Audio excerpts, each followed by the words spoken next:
A gente falou de Bitcoin aqui, né? Mas Hum, existem mais criptomoedas que são a nossa van filosofia hum. aqui, já trazendo um pouco para literatura, né? E tem o Ethereum, que é uma criptomoeda que já foi muito analisada aqui pela própria Empíricos também, né? E que teve um desempenho muito aquém do que foi o Bitcoin, né? Eu tava aqui com os dados antes da gente começar a conversar. O Bitcoin subiu 150%, mais de 150% em 2023, e o Ethereum subiu só, entre aspas, né, muitas aspas, 90%. Teve agora a atualização no dia 13 de março, a Denkan, que ajudou a deixar as taxas de rede mais barata, a rede mais rápida, né? Mas mesmo assim, o Ethereum ainda está abaixo do nível de US$ 4.000. Agora, enquanto a gente está conversando, o Ethereum está abaixo da faixa de US$ 4.000 e mesmo com o rally do Bitcoin dos últimos dias, o Ethereum não conseguiu superar e muito assim a faixa de US$ 4.000. Ficou ali Uhum. naquele meio campo dos US$ 4.000 e não conseguiu superar muito, chegar nem perto das máximas históricas a 4.800.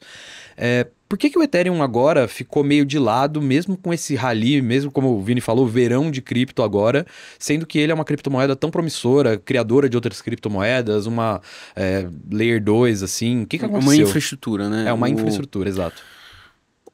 O Ether, ele continua sendo um ótimo ativo em termos de token economics, né? De economia do token. É uma baita de uma tecnologia que você consegue criar negócios em cima dela. Só que o momento do Ethereum é um pouco diferente do Bitcoin. O Bitcoin ele está amadurecendo muito agora em termos de penetração institucional via ETFs, né, lá no mercado americano. O Ether ainda ele não tem isso e está um pouco incerto se a gente vai ver isso esse ano.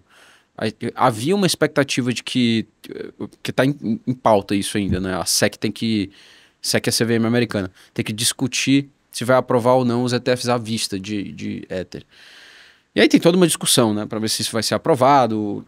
Faz total sentido que seja aprovado, mas a SEC também tem uma agenda política e essa agenda política muitas vezes não é favorável a cripto.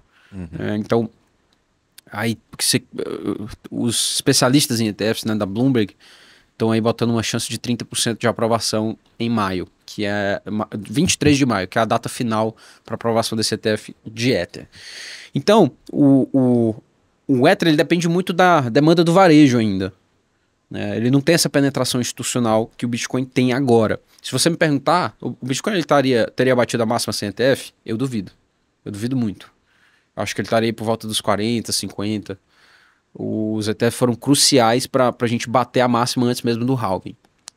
Então, o Ether anda de lado muito por causa disso, porque ele ainda não teve essa penetração e ele é muito maior do que já a sua terceira colocada ali, né? Uhum. E eu não tô falando de Tether, que seria a terceira em market cap, seria BNB, se eu não me engano, e ao seu mais próximo comparável, que é Solana. Então Solana tem crescido aí a rodo, passou por um momento parecido com o que a Ethereum passou lá em 2018, 2019, que foi o Ether a $80, né? Então Solana foi destruída, né? Muito por causa também da relação com a FTX.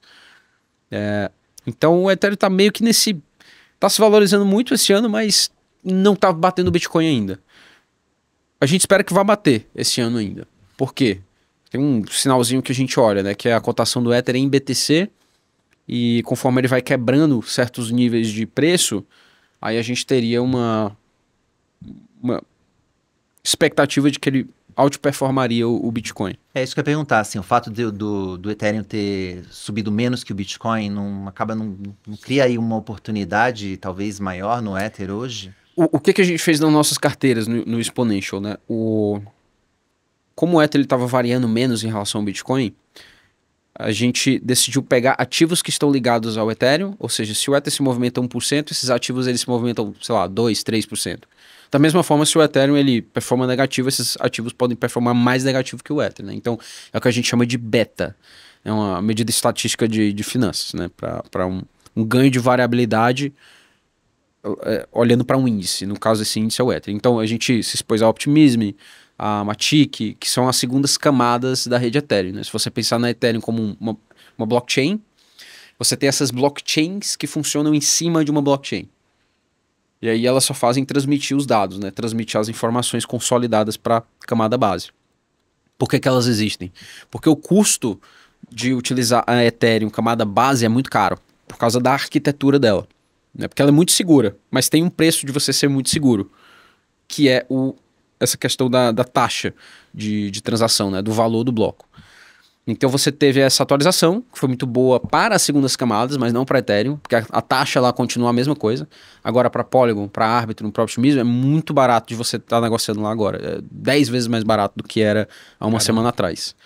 Então, são evoluções positivas, né? São evoluções, mas para o Ether em si, tá meio parado por causa desse momento, né? A gente está esperando esse próximo passo do Ether, que é penetração institucional, que é a entrada dos bancos tokenizando ativos do mundo real e usando a Ethereum como uma infraestrutura.